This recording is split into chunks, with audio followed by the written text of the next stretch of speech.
ወደ ውጪ ለመተንፈስ ከፈለገ የተሰቀለ ሰው በእግሮቹ ፑሽ ማድረግ አለበት፣ ወደ ላይ ቀና ማለት አለበት። እግሮቹ ሚስማራል ታርሳልቦን የምንለው አጥንት ላይ እስኪደርሱ ድረስ ይሸረፋሉ። ስጋውን እየዘነጠለው ነው የሚሄደው ማለት። ከህመም ጋር ነው የሚተነፍሰው። እኛ በነፃነት የምናስወጣውን የምናስገባውን አየር እያንዳንዱን ትንፋሽ ሲያስወጣና ሲያስገባ የተሰቀለ ሰው እያመመው። ኤክስክሩሺየቲንግ የሚባል ተርም የወጣው ከዛ በኋላ ነው። በመስቀል ላይ ያየውን ህመም የሚተካከል ህመም ስለሌለ በሳይንሱ በጣም ከባድ የሆነ ህመም በተለይ አንጃይና የሚባለው የልብ ህመም ላይ ያለ ህመም ኤክስክሩሺየቲንግ የሚባል አውት ኦፍ ክሮስ ማለት ነው። ከመስቀል የወጣ የመስቀል አይነት የሆነ ህመም ይባላል። ይሄን ያህል መከራ ተቀብሎልናል። ይሄን ያህል ህማማት ታሞልናል። ብዙ ጊዜ 5 ጊዜ ወደቀ ነው እንደውም የሚሉት ድርሳነ ማህያዊ ላይ 5 ጊዜ ከሊቶስትራ እስከ ቀራንዮ መስቀሉን መሸከም አቅቶት ከሰውነቱ ፈሳሽ ስለወጣ ማለት ነው። እንግዲህ እግዚአብሔር ሐኪም ነው። ከህክምና በፊት የነበረ ሐኪም ነው።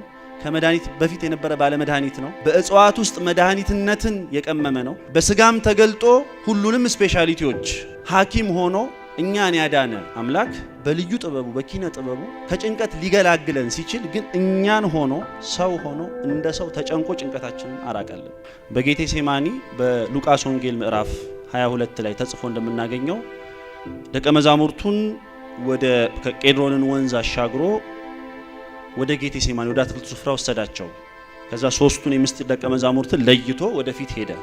ከሶስቱም ደግሞ የድንጋይ ውርወራ የሚያህል ርቀት ራቀና ብቻውን ሊጸልይ ጀመረ ይላል። ከዛ በኋላ ምን አለ? ሁላችንም የምናውቀውን ጸሎት ጸልይ አይደል? አባት ሆይ ብትወድስ ይቺ ጽዋ ከኔ ትለፍ አለ። ወደ ምስጢሩ አልገባም። ከዛ በኋላ ሉቃስ ዶክተር ስለሆነ የሕክምና ባለሙያ ስለሆነ በዝርዝር ሌሎች ወንጌላውያን ያልገለጡትን ነገር ሁሉ ይገልጥልናል። የሚያበረታታው መልአክ ወደ እርሱ መጣ ይልና በጭንቀት በፍርሃት ሲያጣጥርም አብዝቶ ይጸልይ ነበረ። በጭንቀት በፍርሃት ሲያጣጥር፣ ጌታን በጭንቀት በፍርሃት ሲያጣጥር የሚለው ቃል በጣም ያስጨንቃል። መላእክቱን የሚያበረታቸው መልአክ እንዴት የሚያበረታው መልአክ መጣ ብሎ ያስጠይቃል። ከዛ በኋላ ያለው ቃል ነው በጣም አስደናቂው ቃል። ትንሽ ጊዜ ወስጄ እንድነግራችሁ የምፈልገው በዚህ ጉዳይ ነው። ወዙም ይላል ላቡ በምድር ላይ እንደሚንጠበጠብ እንደ ደም ነጠብጣብ ነበረ። ወዙም በምድር ላይ እንደሚንጠበጠብ እንደ ደም ነጠብጣብ ነበረ። አዳም በገነት ሆኖ የተጨነቀውን ጭንቀት የፈራውን ፍርሃት ጌታችን ፈራለት። ካሳ ሊሆነው የሥጋ ስራዎችን ሁሉ የሰራው ወዙም በምድር ላይ እንደሚንጠበጠብ እንደ ደም ነጠብጣብ ነበረ። ላቡ ደም ነበረ ማለት ነው። አንድ ሰው ደም ሲያልባው አይታችሁ ታውቃላችሁ? ደም አልባችሁ ያውቃል? በሳይንሱ ሄማቲድሮሲስ ወይም ደግሞ ሄማቲ ሃይድሮሲስ ይባላል። የሕክምና ባለሙያዎች ሊገባችሁ ይችላል። ምናልባት በቀላል አማርኛ ላስረዳችሁ። እጅግ በጣም ሬር የሚባል ኬዝ አለ በሕክምና ከሚሊዮኖች አንዱ ላይ የሚያጋጥም በጣም ጠባብ ደግሞ ምናልባት ከዓለም መፈጠር ጀምሮ በጥቂት ሰዎች ላይ የሚያጋጥም የሚባል ደግሞ በሽታ አለ። ይሄ ሄማቲድሮሲስ ወይም ደግሞ ሄማቶሃይድሮሲስ ደም ማላብ በሳይንሱ በዚህ በ20ኛው መቶ ክፍለ ዘመን ከ3 ወይ ከ4 ሰዎች ያለፈ ሰዎች ላይ አጋጥሞ አያውቅም። ምናልባትም በታሪክ የጌታችን ኢየሱስ ክርስቶስና ሊዮናልዶ ዳቪንቺ የተባለ አንድ ከያኒ ከጦር ሜዳ የተመለሰ አንድ ሰው ላይ አየሁት ብሎ ካሰፈረው ሌላ የተመዘገበ አናገኝም።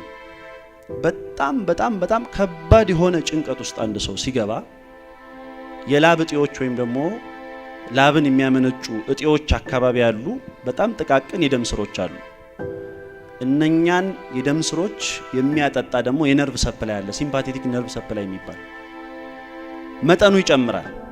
በዛ ጊዜ በጣም ፕሬሸራይዝ ስለሚያደርገው ጥቃቅኖቹን የደም ቧንቧዎች ካፒላሪስ የሚባሉት የደም ቧንቧዎችን እንዲበጣጠሱ ያደርጋል። ስለዚህ በቀጥታ ደም ወደ ላብ እጢዎች ይገባል ማለት ነው። ይሄ እጅግ በጣም አስጨናቂ ሁኔታ ውስጥ አንድ ሰው ሲገባ የሚደርስ ነው። ያኔ ደም ያልበዋል። እንግዲህ እግዚአብሔር ሐኪም ነው። ከሕክምና በፊት የነበረ ሐኪም ነው። ከመድኃኒት በፊት የነበረ ባለመድኃኒት ነው። በእጽዋት ውስጥ መድኃኒትነትን የቀመመ ነው። በስጋም ተገልጦ ሁሉንም ስፔሻሊቲዎች ሐኪም ሆኖ እኛን ያዳነ አምላክ በልዩ ጥበቡ በኪነ ጥበቡ ከጭንቀት ሊገላግለን ሲችል ግን እኛን ሆኖ ሰው ሆኖ እንደ ሰው ተጨንቆ ጭንቀታችንን አራቀልን። ተጨነቀ ተሰቃየም ያለው ኢሳይያስ ይሄንን ነው። ይሄ ትልቅ ጥበብ ነው። እግዚአብሔር ዓለምን ከፈጠረበት ጥበቡ ዓለምን ያዳነበት ጥበቡ ይበልጣል የምንለውም በዚህ ምክንያት ነው። ከዛ በኋላ ሌሊት ከተያዘ በኋላ የደረሰበትን ግርፋት ስትመለከቱ በጣም ትደነቃላችሁ። በተለይ በሕክምና ቋንቋ ሮማውያን ወታደሮች 40 ጊዜ እንደሚገርፉ ይታወቃል። 39 እያረጉ ቁጥር እያሳሳቱ 6666 ግርፋትን ገርፈውታል። ሮማውያን ወታደሮች አጥንትና ብረት የተቀላቀለበትን ጅራፍ ነው የሚጠቀሙት። አንድ ግርፋት በተገረፈ ቁጥር ቆዳውን እያነሳ ነው የሚሄደው። ያ ሁሉ ደሙን እያንቆረቆረው ስጋዬም እንደገል ደረቀ፣ ጉሮሮዬም በትናጋይ መካከል ተጣበቀ የሚለውን የዳዊት ትንቢት ይፈጽም ዘንድ እንደ ውሃ ፈሰስኩ የሚለውን የዳዊት ትንቢት ይፈጽም ዘንድ ደሙ እንደ ጎርፍ ውሃ ፈሰሰ። ዛሬ ሁሉ ጊዜ ሲደጋገም ስንሰማው ጆሮአችን ለምዶታል። ትንሽ በሳይንሱ ቋንቋ ሊቀይርላችሁ ብዬ ነው። ጌታን ወደ ሞት ካደረሱት የሕክምና ሜካኒዝሞች አንደኛው ሃይፖቮሊሚክ ሾክ የምንለው ነው። ሰው ብዙ ፈሳሽ ከሰውነቱ ሲወጣ ሾክ ውስጥ ይገባል። ሾክ የሚለው ቃል ለእናንተ አዲስ አይደለም ብዬ አስባለሁ። በብዙ አይነት መንገድ ይመጣል። ከልብ ጋር የተያያዘ ከአለርጂ ጋር የተያያዘ ሾክ አለ። ሰው በጣም ብዙ ውሃ ከሰውነቱ ሲወጣ ቮሚት አድርጎም ሊሆን ይችላል፣ በተቅማጥም ሊሆን ይችላል። በጣም ብዙ ደም ሲፈሰው ሾክ ውስጥ ይገባል። ጌታችን በግርፋቱ ጊዜ እጅግ በጣም ብዙ ውሃ ከሰውነቱ ወጥቶ ነበር። ሾክ ውስጥ የገባ ሰው 4 ነገሮች አይቀሩለትም። አንደኛ የልብ ምቱ በከፍተኛ መጠን ልቡ በከፍተኛ መጠን ትመታለች፣ ግን የሌለ ደም ነው የምትረጨው። ሁለተኛ የደም ግፊቱ ይወርዳል፣ ሃይፖቴንሽን የምንለው ማለት ነው። የደም ግፊቱ በከፍተኛ መጠን ሲወርድ ፌንት ያደርጋል ወይም ደግሞ ኮላፕስ ያደርጋል። ኩላሊትም ሽንት ማምረት ያቆማል ያለውን ውሃ ለመቆጠብ። መጨረሻ ላይ በጣም ይጠማል፣ ከሰውነቱ ያለው ፈሳሽ ስለሚወሰድ ማለት ነው። ጌታችን ተጠማው ሲል አታስታውሱ? ተጠማው ብሏል በመስቀል ላይ። የዛ ውጤት ነው። ብዙ ጊዜ 5 ጊዜ ወደቀ ነው እንደውም የሚሉት ድርሳነ ማህያዊ ላይ 5 ጊዜ ከሊቶስትራ እስከ ቀራኒው መስቀሉን መሸከም አቅቶት ከሰውነቱ ፈሳሽ ስለወጣ ማለት ነው። ይሄንን የውጭ ጸሐፍት የሚገርማችሁ ነገር በጣም ብዙ ዶክተሮች ተመራምረውበታል። በመስቀል ላይ የመሰቀሉም ነገር ክሊኒካሊ ኤክስፕሌን ሲደረግ በጣም ከመቆጣጠር በላይ ነው።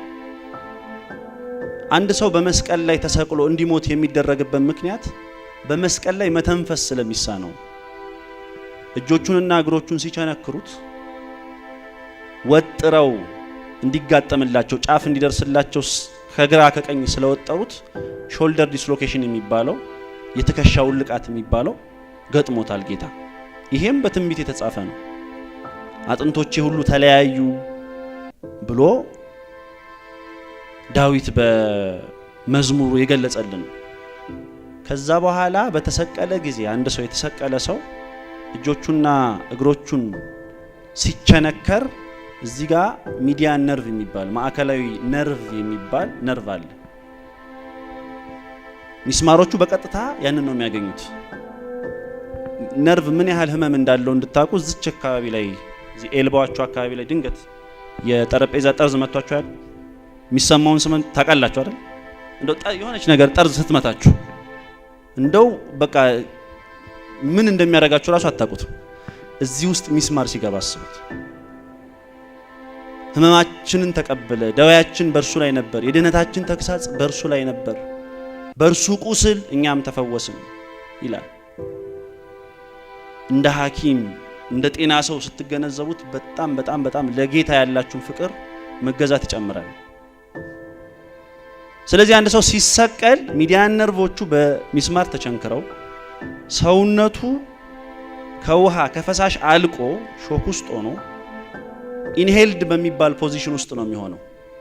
ኢንሄልድ ማለት እስቲ አንድ ትንፋሽ እስቲ እንደ አሁን ቀየር ላርገውና ፊልዴ የአካል ብቃት እንቅስቃሴ ላርገውና እስቲ ትንፋሽ ወደ ውስጥ አስገቡ፣ እዛው ያዙት፣ አስወጡ፣ አሁን አስገቡ፣ ያዙት።